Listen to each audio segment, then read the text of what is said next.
Kathy Beal here, and I am talking to Jeffrey Eaton, who has a different name as well, which we will discuss in a minute. The author of the Murder Becomes mystery series. Here's the latest one, I believe. Murder Becomes Mayfair. Murder Becomes Manhattan was the first. Reading a tiny excerpt from multiple bios. Multiple names, multiple bios. Anyone have an idea already what we're dealing with here? Gemini. So his professional bio starts with the name that I'll bust him with. Jeff Harrington has had one of those careers that may make you want to slap him. All right, so Jeffrey Eaton, Jeff Harrington, I will welcome. Thank you for wanting to talk. Thank you for having me, Kathy. I look forward to talking with everyone here, and I really appreciate the invitation to being a part of this wonderful online event. So let me explain to everybody. Jeff and I have known each other since, I am pretty certain, my very first day of college. We had two classes together our first semester, and one of them was physical anthropology. And my memory is that in this huge auditorium, we ended up sitting next to each other. That's my memory. Wow. I forgot about that. I completely forgot we had anthropology together. Right, because we also had news reporting together, and that's what made us figure out who the other one was. So we'll just leave it at that. Anyway, so you have a background as a journalist, and you have a career. You started out editing magazines and writing for different, what used to be called house organs, and covering corporate things. And then you turned into, or you added on, being a communications teacher, counselor, consultant for corporations. That what you have a career that makes some people want to slap you in the face. Why?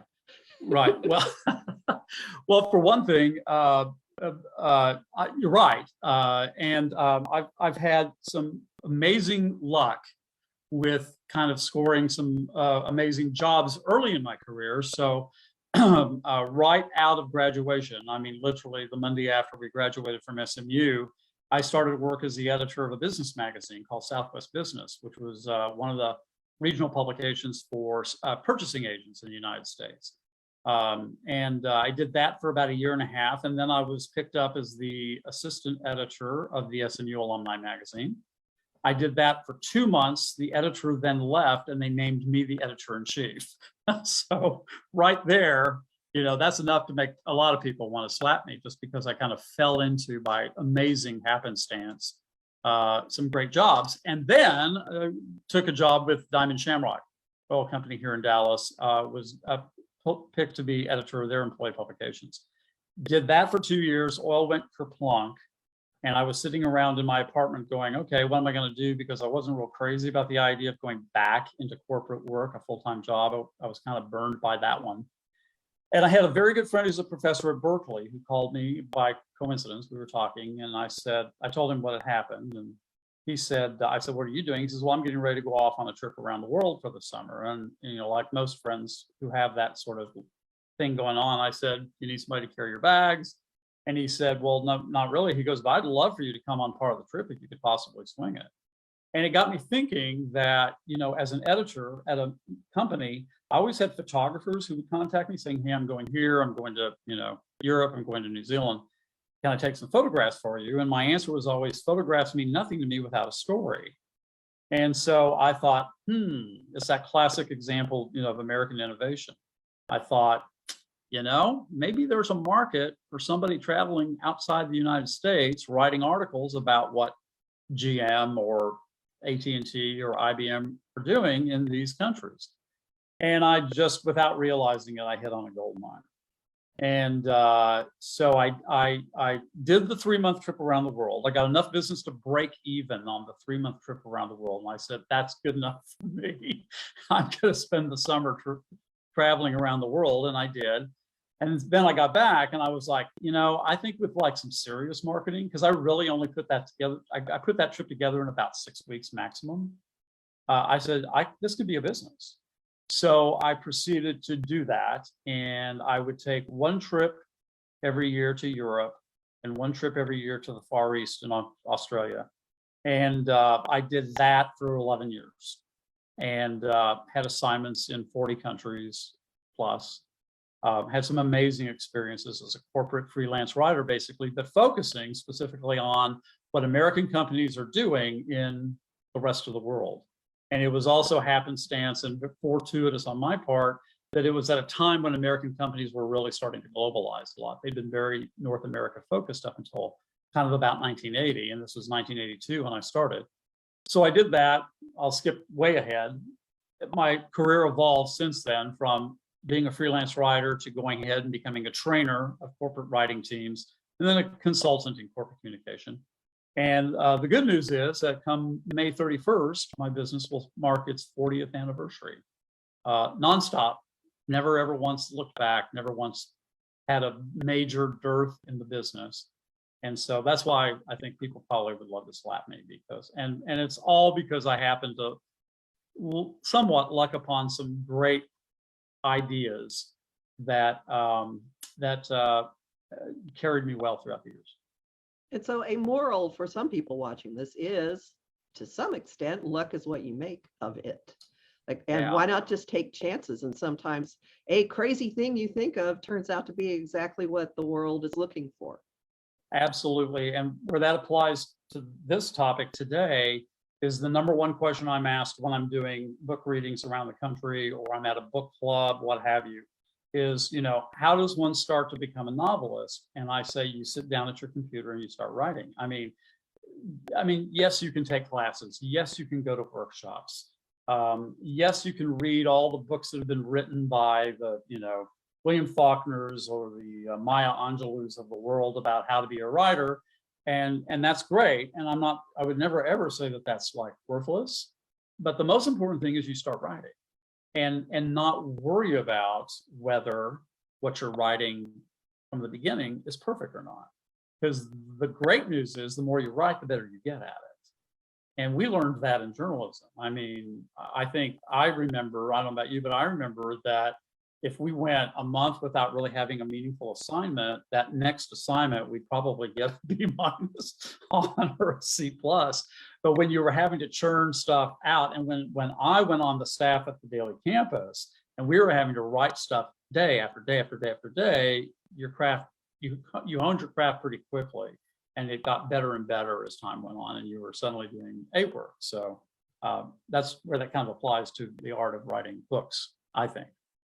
Now, I recall decades ago when we were still in college, or maybe right afterwards, you were already collecting what we call string for a novel. You had some vignette. Somebody had told you about a couple divorcing and the husband being colorblind and the wife taking Polaroids of different ensembles that he had so that he could put his clothing together. And you thought it was so touching, and you thought, I want to write this in a novel someday. So you were talking about writing novels long, long ago. What made you decide, I'm getting off my butt and I'm actually going to finally do this?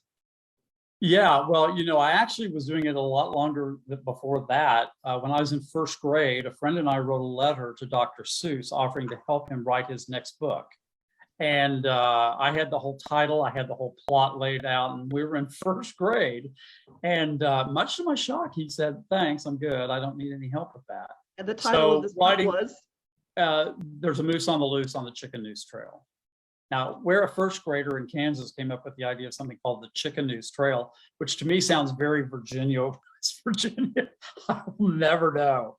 But nonetheless, so writing's been in my blood. I mean, I remember sitting at a little tiny desk I had, you know, before I ever got to kindergarten, and writing stories and writing and drawing.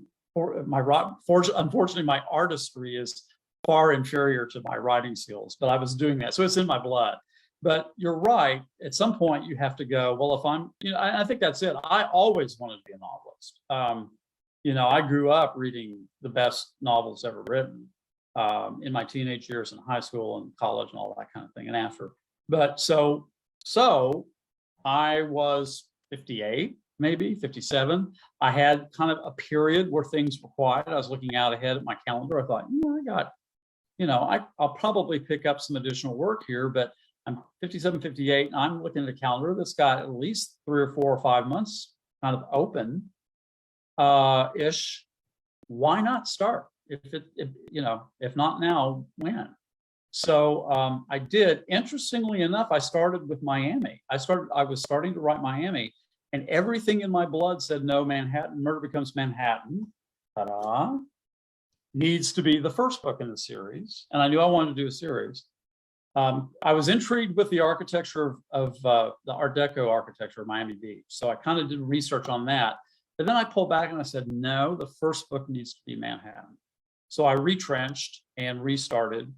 And once I kind of got where I was going in my head and moving forward, it just started happening. And again, it was one of the things where every night I'd sit down and say, well, I'll try to write, maybe a chapter or half a chapter. I'd write at least a chapter, maybe 2 in a night, in a day.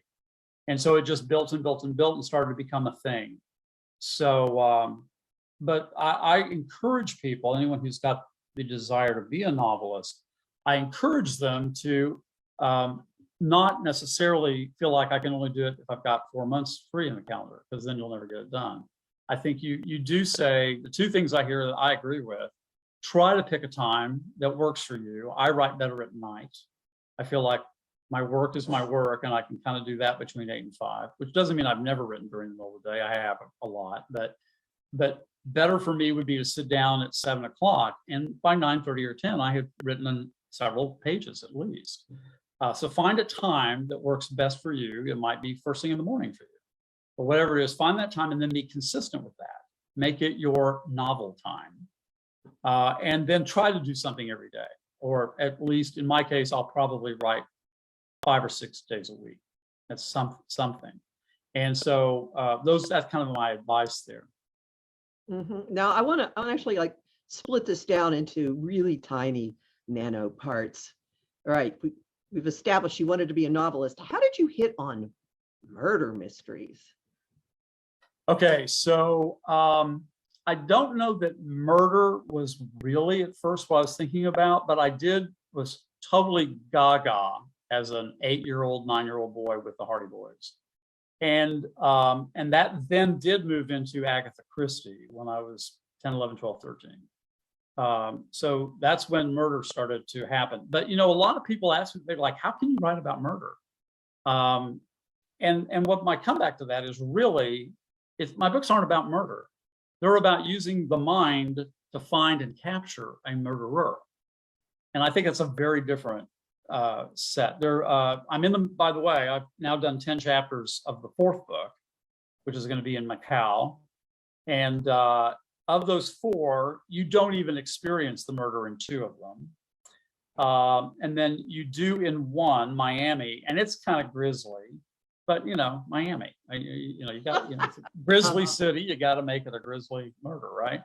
But it's over quick. It's a very quick thing. And then in Macau, you experience her death, but it's sort of a bloodless death.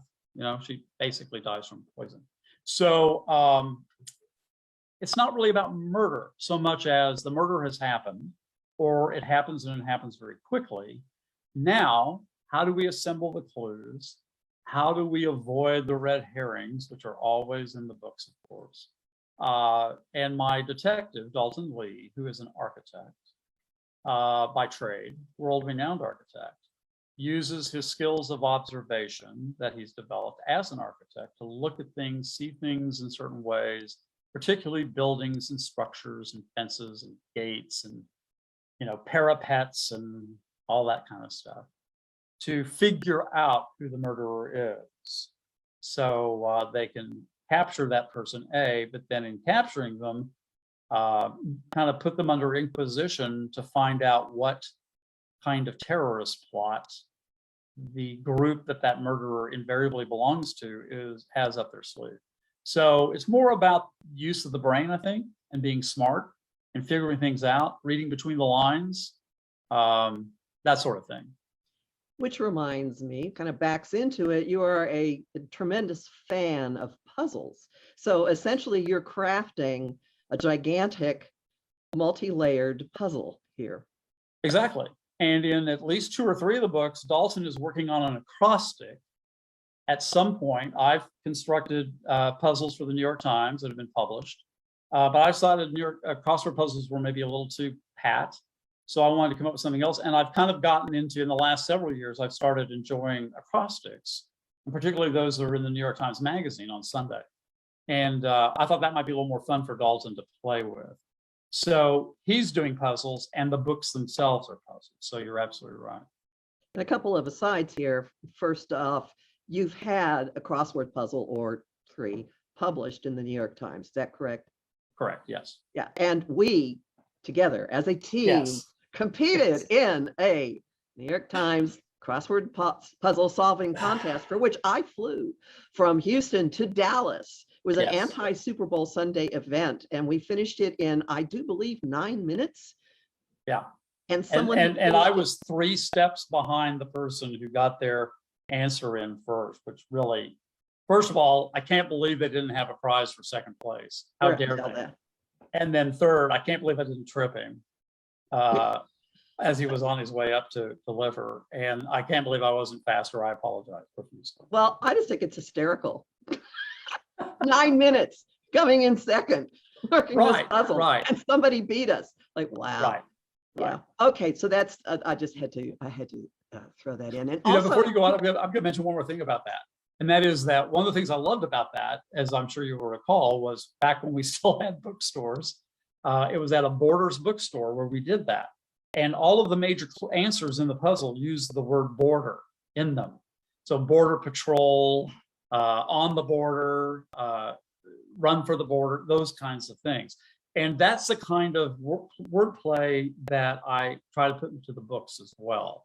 It's that kind of multi-layer. It's not just this word, another word for this.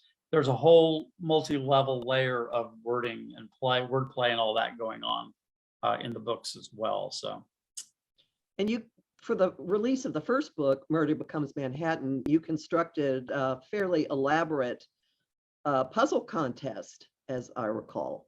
that's right. And who won that contest? Oh, gee. And my current trivia partner. We're right. Not at all. Winning restaurant certificates here in Northern New Jersey now. Yeah. Yeah. I had a couple of people in Manhattan who were very upset with me, by the way, who were also playing that.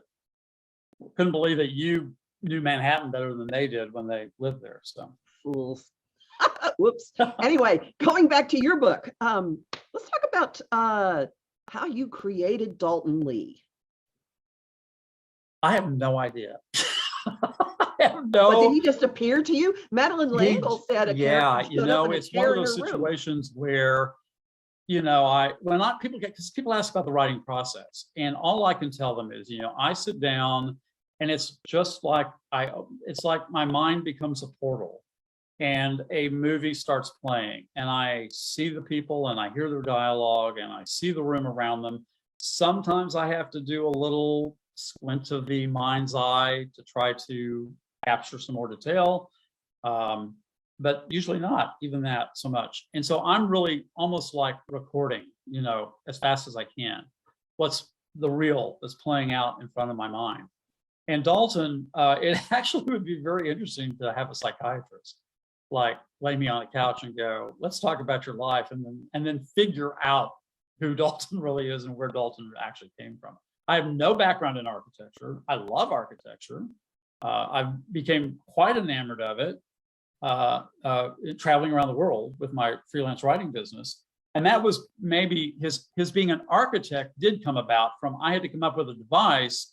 Who is this person who ends up having to go to different places around the world? What would make sense? And there aren't a whole lot of professions that necessarily you can connect with that. So when I thought of architect, I thought, oh my gosh, so this guy is going to kind of be like a Mies van der Rohe, or I guess he was more of a furniture designer, but a style designer, architect, and is going an I.M. Pei, you know, what have you. And that formed his kind of persona to some degree. Now, his weird quirks as a person, having conversations with inanimate objects, for example, a mannequin. Oh, I forgot about that one. He talks to inanimate objects. Yes, talks to inanimate objects. I don't think I do that, but you know, maybe we all do, and we're not aware of that. Who knows? And he gets actual information from them, right? Yes, he does. Yes. That he's socially awkward. He's hard to commit. It's hard for him to commit on lots of levels to things. So he's always kind of, you know, looking at people through squinted eyes and, do I really want to go in that room? Must I? And yet at the same time, he has this enormous heart at the same time, which really shows up at the end of book 1 for sure, and of Manhattan. So I don't know. You just let a character develop as you write him or her. And it's the same with all the other people. He has a team that travels with him everywhere. There's a reason why they're with him, which I won't spoil for the readers.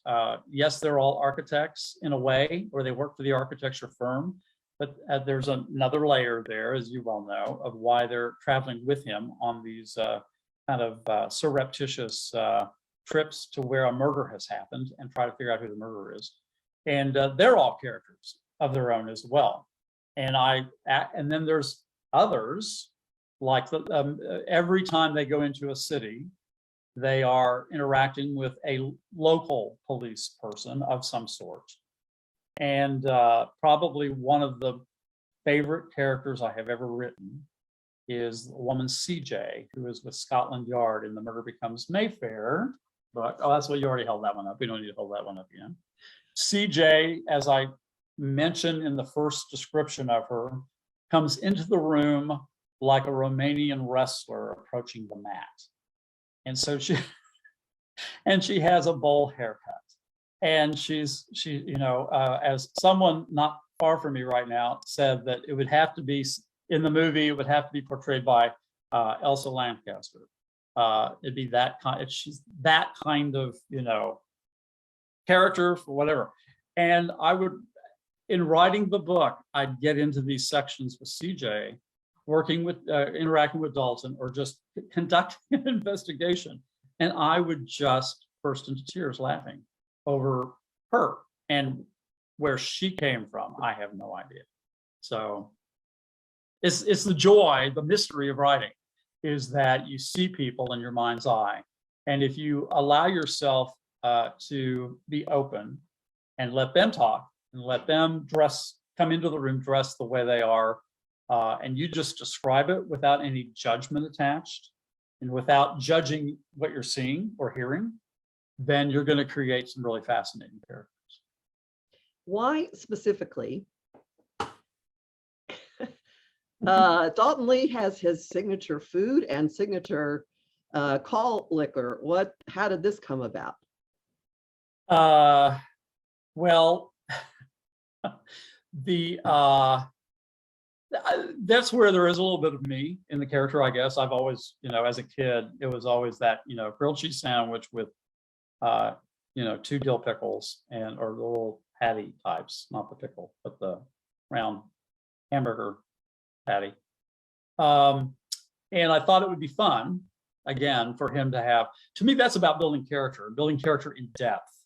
You know, a lot of people will send me stuff they've written, you know, and ask me to review it. And one of the things I often tell them is, you know, after about, I'd say not more than about 60 or 70 pages, a reader ought to be able to come away going, this is what the person likes to drink, this is what the person likes to wear, this is the kind of music this person likes, this is what they like to eat.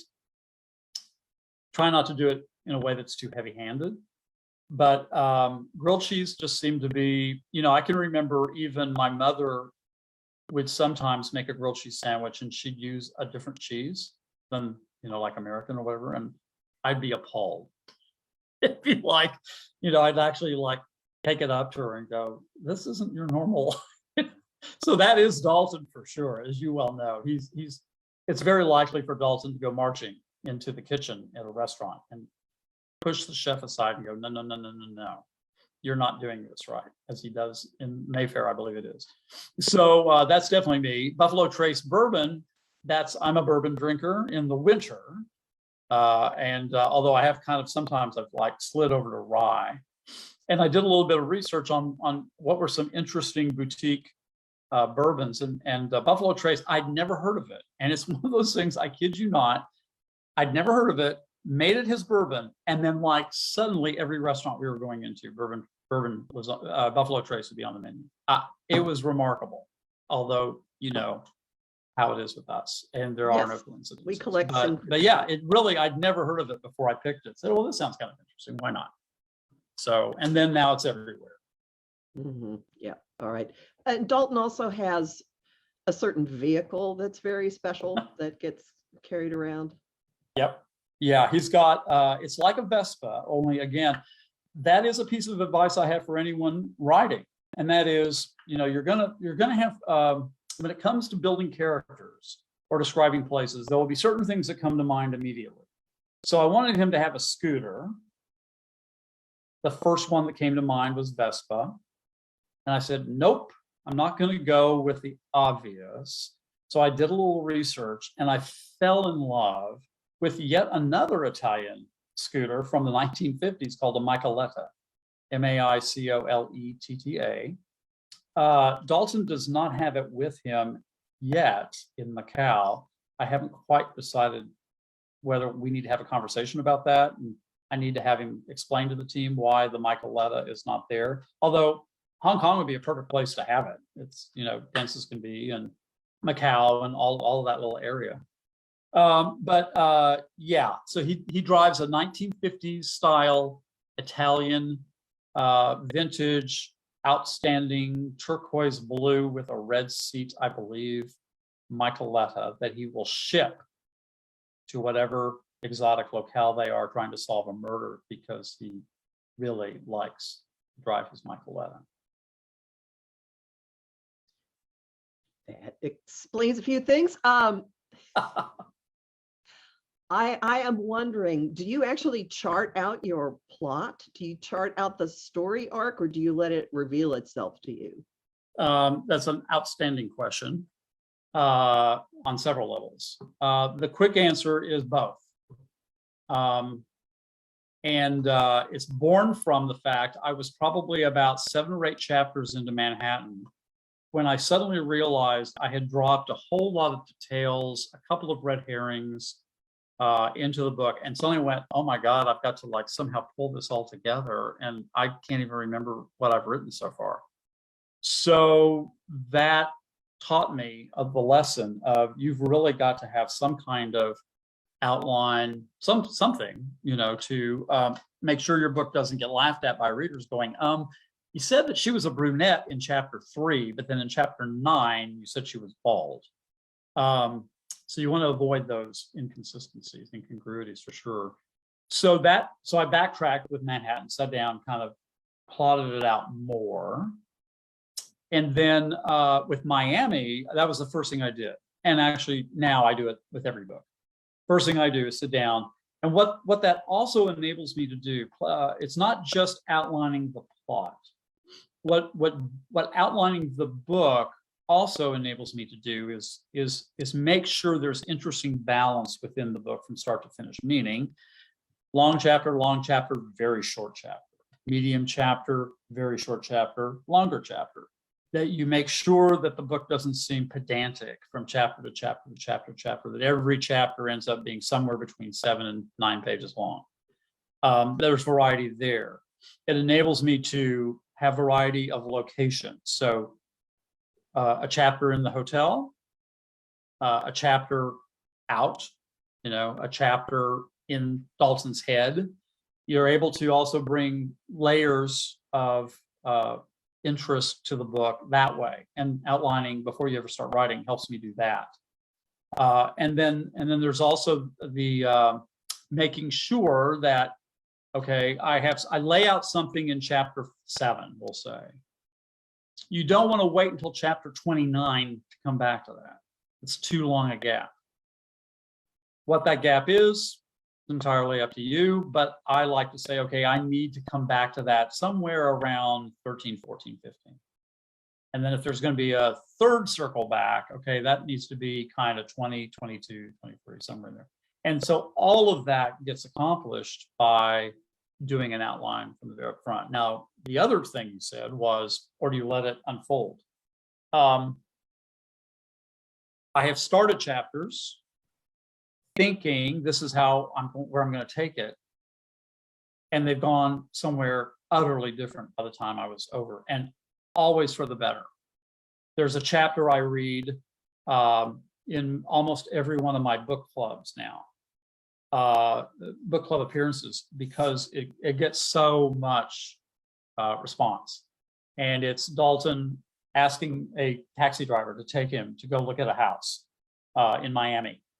And I won't spoil it, but the book ends very dramatically in a way I never, ever expected it to when I sat down and started that chapter. And it's not a very long chapter. It's maybe, I don't know, 6, 7 pages, 7 or 8. So the answer is both. I do plot out a lot of the book up front, so I then have a structure to write to, but I always give myself the freedom to let a chapter, a character, you know, they're walking across a bridge, maybe having a conversation, and suddenly the person with Dalton turns and decides to jump off the bridge into the river. I mean, you know, and that may just literally pop into my mind while I'm in mid-chapter. And so, so the answer is both. So you've talked a lot about how you come up with the structure and outlining that, but do you actually research for each book or do some serious thinking about the crime, like what it's going to be, who's going to be involved, how it's going to be pulled off, the actual modality, even though it doesn't necessarily happen in the book, it may have happened off the page, but how do you get this kind of information? You just research a lot? Do you have a devious mind? What happens? Yeah, I'd say for sure to all that. Well, you know, there's one of the things that boggled my mind. We went to a murder mystery writer convention in Nashville about 5 years ago.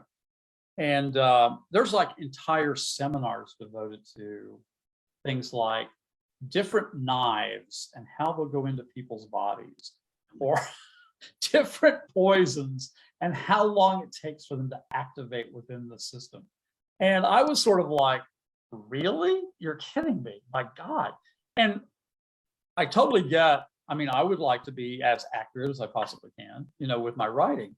At the same time, these books are fantasy. And I think I write them in a way where that kind of journalistic detail and accuracy isn't necessarily all that important. It is obviously if you're presenting a premise, or here's how the person was murdered and here's when they were murdered and all that kind of thing. And smart readers go, that couldn't be, that doesn't happen. You know, you're defying the laws of physics. I don't want that to happen. But I think that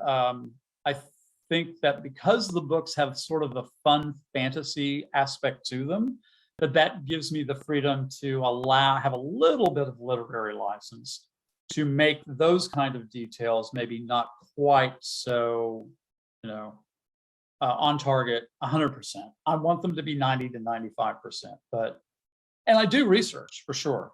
I mean, if the woman's going to be poisoned by arsenic, and I'm also saying in the book that, you know, it happens immediately, or she ingested it 8 hours ago, I'm going to go do the research because I'm a journalist.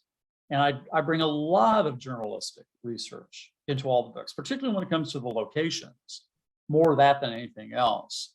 And so I want it to be on target. I'm going to go check that out and go, okay, does this meet the smell test here? And if it doesn't, then I have to go, you know, find a different solution there. So I'm doing research and I do care about it, but at the same time, I wouldn't be surprised if, you know, a detective. Actually, that brings up a very interesting story if we have a moment. All right, please. In Manhattan, I have I make reference to the fact that detectives now can tell where you've been for a few months prior to their pulling the hair out of your head, based on water, the water systems. That the water system. This is all research. I was doing research, and I was even like going, "Wow, this is incredible! I need to put this in the book." Where they've mapped all the water systems and the like different pH levels and contents of water systems all over the world. And so if someone came and plucked the hair out of your head, you know, the detective can now run that through a system that will say, you know, Kathy was in northern New Jersey for the last 3 weeks. Prior to that, she was in Dallas for 2 weeks. Before that, she was in Fiji for over a month. And so I put that in the book. So I have a local DA who bought the book, was reading. He goes, "Okay, this just," and I said, no, seriously, this is like new stuff.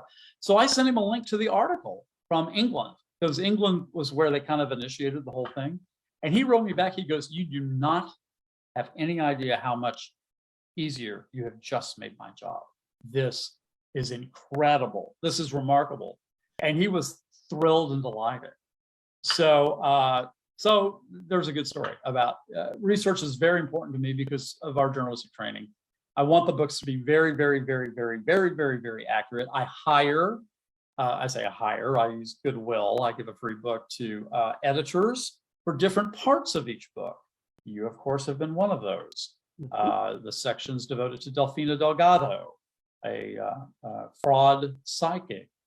You're not a fraud, of course, but you know the terminology. You know what those sessions could be like. So I do that with every book. In Manhattan, part of it takes place at St. John's in New York, an Episcopal church up on the Upper West Side. And I have an Episcopal minister here who sat down and went through those chapters and gave me incredible, nuanced reactions to things. This is the word you should use rather than that word. That wouldn't be on top of that. It would be beside it during the service, all that kind of stuff. And I drink that stuff up and plug it in because I just know it's going to make the books more readable and more interesting. Haven't you been on the ground in all of these locations, though, for starters? Just Miami. But I will tell you, being on the ground is enormously beneficial. My lovely story about in Miami was we completely driving through Miami, just outside Coral Gables, stumbled upon a cemetery that is the cemetery that all the people who founded Coral Gables, is either Coral Gables or Coconut Grove. Now I may be a little confused. There's one of the two, where they're all buried. But this isn't like every other, cemetery out there. There were tombstones for like city founders that were like this big by this big, leaning against a tree, the base of a tree. The entire cemetery is shrouded by palm trees and other South Florida trees. So you take 6 steps into the cemetery and it's almost dark at 2 p.m. There are little benches, like picnic benches. I hope there aren't people taking picnics in this place because that would be a little weird, but whatever. And they were scattered throughout. And I was just like, okay, there is going to be a chapter devoted to this cemetery, take place in this cemetery. And in fact, as you know, Dalton has this sort of mysterious confidant who seems to be attached to the terrorist group, who's giving him little hints of details along the way, and they have a meeting in that cemetery. There is no way that cemetery chapter, which is a terrific chapter, ever would have come about had we not just driving around, stumbled on it, got out of the car, went to explore it, and was kind of blown away by it. So Manhattan, I'm hoping that we'll be able to get to Macau. I have been to Hong Kong itself 8 times. I want to go back. It's one of my favorite cities, but right now is not a great time to be going to Hong Kong for a whole variety of reasons, from revolt to coronavirus to, everything. So we'll see. And then Mayfair, I just was not, I had a lot of work. And I just didn't have the time to go jetting off to London and spend a week gobbling up details. So I did a whole lot of time on Google to write that book. But you've previously been in London. Oh yeah. I've So my been to point is, you do have some physical Yes. familiarity with these locations. Absolutely, yeah. And Yeah. when you were in Miami, didn't you end up like in a hotel or motel with a window looking out over a parking lot wall that had a giant M painted on it? Yes. Yeah. It was, if I remember correctly, I want to say it was the foliage. And I can't remember what it was. It was but a it weird was a architectural weird thing, and design it that was made the it- letter M. Mhm. And just so everyone knows, all the books are MM. Murder Becomes Manhattan, Murder Becomes Miami, Murder Becomes Mayfair. The next one, Murder Becomes Macau. There's lots of places around the world. There's no way I could exhaust the possibilities before I die. So that's one of the reasons we picked that. We thought it was kind of fun. And yeah, I'm just looking out the window and I'm going, oh my God, look at that. And it was a big letter M in the parking area, either the foliage on the wall or on the parking space for no apparent reason, but it was there. Yeah, just things saying hi to you. Yeah. Oh, and our Tasmanian connection is suggesting Murder Becomes Melbourne. You better believe it. You better believe it. Yeah. There are some really fun aspects to the Kindle version of your book. You make use of hyperlinks, hypertext. Yes. Yeah, that, and I got to tell you, everybody tells me, I was a little worried. I thought, will hyperlinks throughout a book feel too distracting? And hands down, everybody who we've really kind of probed that, because if it's irritating or annoying, we want to stop doing it. But everybody agrees that they love it. And to this day, I don't know anybody else who's doing it. And it just boggles my mind, because it makes the Kindle, Kobo, Apple book version, the digital versions of the books, so interesting, in that if Dalton's taking a group of people on a tour, as he does, of the Art Deco hotels in Miami, when he mentions one, you can click on it and you will see that hotel in the book. The murder weapon, you can click on it, there's the murder weapon. I know in Manhattan, somebody's body is found in a dumpster. You click on that, there's the dumpster, picture of the dumpster. And then it's a very quick thing. It's just a photograph, and then you can click out and go right back to reading. But it does enhance your ability to have a multi-sensual experience with the book that just a regular book. It's all in your mind's eye, which is fine. But when it comes to things like the architecture, that's where it becomes, in my mind, an incredibly valuable thing. So when I mentioned the Seagram's building, if you don't have that institutional visual of what the Seagram's building is like in New York, all you got to do is click on it and then you see it. And then what you're reading about why it's so important, or some interesting architectural feature about it, suddenly becomes that much more compelling, because you're seeing it not in real time, but you're seeing a photograph of an image of it. So yeah, it's and then one of the other things about that component that I think it's interesting to share is I wanted to be very careful not to overdo it. And so typically I'll kind of pack the hyperlinks kind of early to mid throughout the book. There'll still be some in the latter chapters. But what I learned with Manhattan was, although I could have done it, I absolutely stopped including hyperlinks as the book was coming to its climax. There's a very important chase scene near the end of Manhattan. There's a lot of tension involved. And I thought, if I distracted the reader now, that would probably be detrimental. So you'll find that probably the last 8 chapters may have no hyperlinks, because I want the reader to really, at this point, be kind of gripping their seat.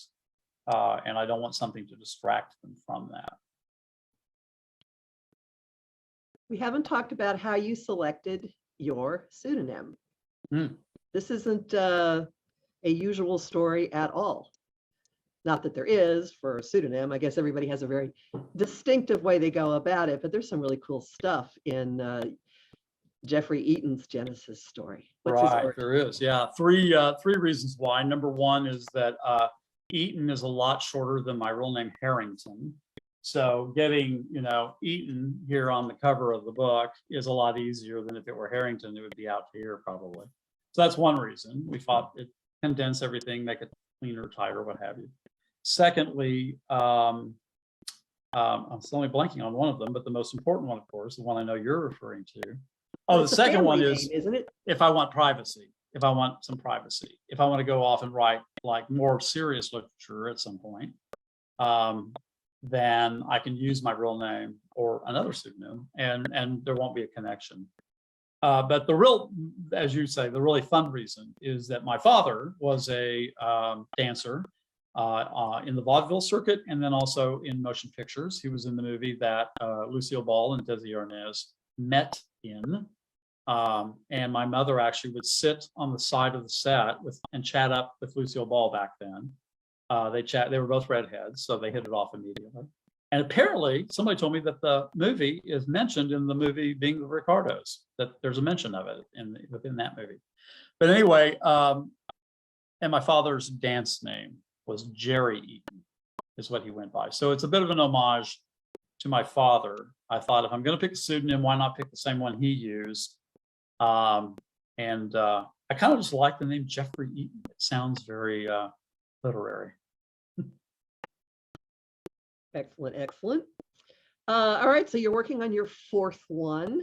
Mhm. Can you see any kind of development or storyline going through the books? Like, do you see an arc or a way the characters or the situations are developing?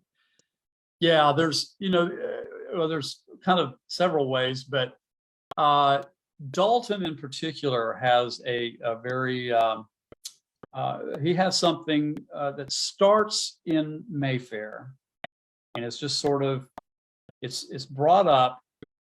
Let me back up this a little bit. One of the things I've tried to do with the books to make them more interesting, more compelling, more substantial, is to have everybody kind of has their own storyline, and without too many spoilers, not every character survives to the next book necessarily, but if they do survive, then that story sometimes carries on to the next book.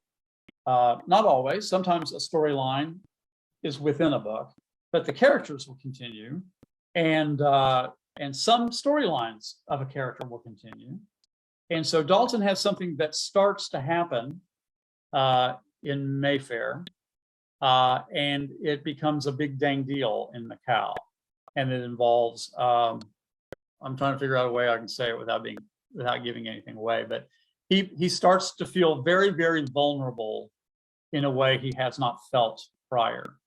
And so that's kind of an example of, yes, there are storylines that go from book to book to book, and people evolve to a certain degree. And then there is, I think it is okay to say that all of the people on this team, as I referenced earlier, alluded to earlier, have this reason why they're on the team. And it involves loved ones of theirs. And at the end of every book, someone's loved one gets rescued and returned to them. But you're not sure who it's going to be until the very, very, very end of the book. So that's when you learn that someone is not coming back in the next book. But there's almost always someone new who shows up, who joins the team because they've had someone that they care about who's been now abducted by the terrorist group. So there is that. Other than that, though, the characters generally, they've kind of got their, like us, they know who they are. They've kind of got their personality in place, and I try to write true to that. Although I do try to have people change and evolve a little bit from book to book to book. And some point later this year, maybe if the stars align, is when Murder Becomes Macau will come out. My hope would be I'd love to have it out kind of around Christmas time, a little before, We'll see. There's a lot going on, but I'm 10 chapters in. It's probably going to be about a 50 chapter book, 45, 50 chapter book. So writing 2 or 3 chapters a week. I should, if I don't have a lot of other stuff pop up, we'll see. Maybe have the writing done by the end of the summer. That would be the hope. And then it's production from that point on, editing and production and all that kind of thing. You know, one thing I think might be interesting to bring up, Kathy, I think we have a little time. Yeah, we do. Go ahead. Is one thing that, as I was talking about something earlier, it made me think about in Manhattan. At the end of the book, there's this scene that's very, very dramatic. In fact, everybody tells me I mean, they just can't put the book down. It's one of those where they're really like stuck as this thing is unfolding near the end of the book. And I really wanted that chapter, I wanted the chapter actually unfolds over about 2 chapters, I guess. I wanted it to have this real, incredible sense of impact or suspense, really is the right word for it. And so what I did, in the back of my mind, I asked myself, and so this is more advice to anybody who wants to be a writer, is I asked myself, okay, what do I recall? What comes into my mind as a great book or a great film or a great stage play even, where the suspense had me, galvanized.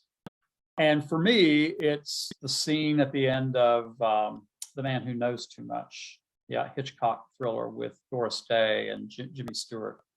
And their son is being held captive. And someone in Doris Day is a world-renowned concert pianist. She's giving a concert, and there's a murderer who's going to assassinate someone, an official in the audience. And I just remember when I saw that, first time I saw that, it just blew me away. So I rented the movie. And I really zeroed in on that scene. And why was this so suspenseful? And what I learned from it is the reason is you saw this scene unfolding from 3 different perspectives. You saw it from Doris Day's perspective. She's playing on the piano and she's singing very loudly the song she's playing because it was a lullaby she used to sing to her son, who's now abducted and they think is somewhere in the building. So she's doing that. You see it from her perspective. You see it from the murderer's perspective when his gun comes out through a curtain, just the barrel of the gun. And then you see it from Jimmy Stewart's standpoint, who is running to get to the theater to try to stop this from happening as quickly as he possibly can, because he's learned that this assassination is about to happen. And it's back and forth. You see it one to the other to the other. And so that's the way I built that scene in Manhattan, was to have it from different people's perspectives. And I think it worked, because everybody tells me who reads the book that they were truly held in significant suspense at the end of that first book in particular. So it's a great thing to hone your craft, is just ask yourself where else, when else, whatever it is. But maybe it's a romantic scene. Maybe it's a scene of someone grieving or mourning over something. Where have you experienced that before in your own survey of the arts? And go find it and study it, and study what are the nuances here that made that so compelling, and then you'll know how to deliver it in your own work. Excellent, excellent advice. Thank you. Is there anything else you would like to say to the world at large before we wrap up today? Just that I very quickly, I lament the movement that's happening underway to prevent children from reading books that take them to a world beyond the one they know. I think it's abhorrent, to be quite honest. For children to become empathetic adults, they must read books about people whose lives are very different from theirs and different communities from where they live. So I encourage you, if you are a lover of books, a lover of literature, a lover of reading, to make sure your elected officials know that you are against any kind of book bans. And so with that, I'll just let everyone know that I hope that they always keep a little mystery in their life. Oh, that's a great tagline. And your website where people can find your books is? murderbecomes.com. Think morning becomes Electra. Murder becomes and then you can find them all on Amazon Kindle for sure. Yeah, I have nice big hardbacks. It has a special bookmark in it. Nice. A mug. I got the whole outfit. Thanks a bunch, Jeff. This was great. I'm so glad Thank had you so time much, to Kathy, talk. for having me. And for whoever sees this, I hope that you will rush and to your bookcase right now and read whatever great book you find there. Don't procrastinate. Read it tonight. Excellent. Maybe it'll be about a moose for Dr. It might, You got to write it that might book. be. You never know. If it's All on right. the Chicken News Trail, I want to know because I should be getting some money off of that. All right. Thanks. Bye. Thank you. Bye-bye.